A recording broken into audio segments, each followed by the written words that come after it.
Halo semuanya, pada kali ini kelompok kami akan menjelaskan tentang kemiskinan yang merupakan sebuah akar dari permasalahan selanjutnya bagi masyarakat Indonesia. Sebelum masuk ke materi, tujuan kami menjelaskan materi ini adalah ingin menjelaskan kepada kalian semua bagaimana kemiskinan bisa menjadi salah satu akar permasalahan yang terjadi hampir 70% masyarakat Indonesia. Langsung saja, kita masuk ke materinya. Berdasarkan data dari Badan Pusat Statistik di Indonesia, jumlah kemiskinan di Indonesia per bulan September 2022 sudah mencapai 26,36 juta orang.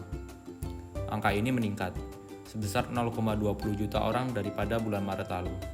Oleh karena itu, semenjak Presiden Abdurrahman Wahid dalam hasil kesepakatan kepala negara dan perwakilan dari 189 negara termasuk Indonesia menyepakati untuk membentuk Millennium Development Goals atau MDGs dengan tujuan diantaranya yaitu menanggulangi kemiskinan dan kelaparan. Tetapi, saat program MDGs berakhir, pencapaiannya belum semua terlaksanakan oleh setiap negara yang ikut mendatangani program tersebut, termasuk Indonesia.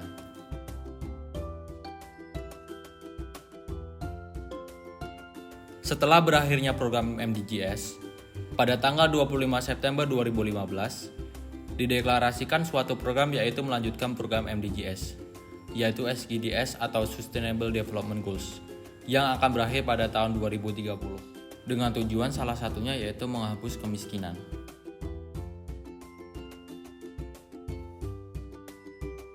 Para ahli juga menjelaskan diantaranya, menurut Suparlan, kemiskinan sebagai suatu standar tingkat hidup yang rendah, yaitu adanya suatu tingkat kekurangan pada sejumlah atau segolongan orang dibandingkan dengan standar kehidupan yang rendah ini secara langsung nampak pengaruhnya terhadap tingkat keadaan kesehatan, kehidupan moral, dan rasa harga diri mereka yang tergolong sebagai orang miskin.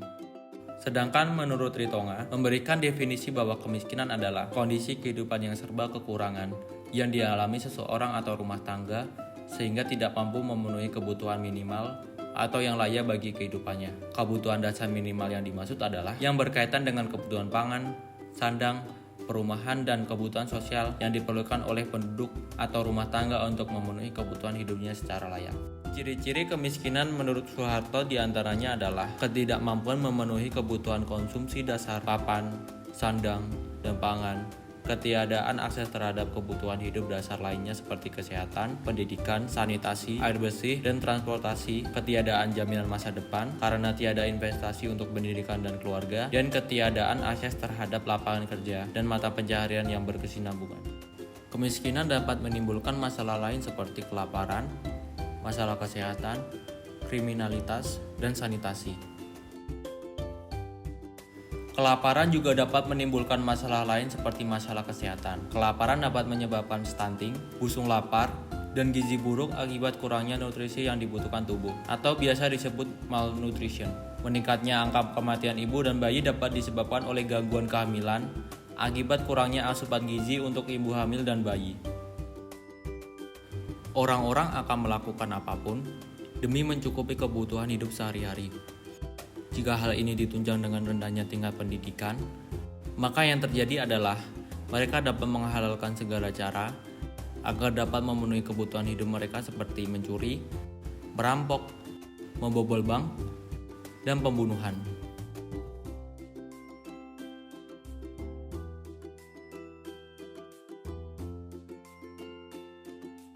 Sanitasi merupakan perilaku manusia yang disengaja untuk membudayakan kebiasaan hidup bersih dan sehat, untuk mencegah manusia terkontaminasi langsung dengan bahan-bahan kotor dan berbahaya, dengan harapan bisa menjaga dan memperbaiki tingkat kesehatan manusia.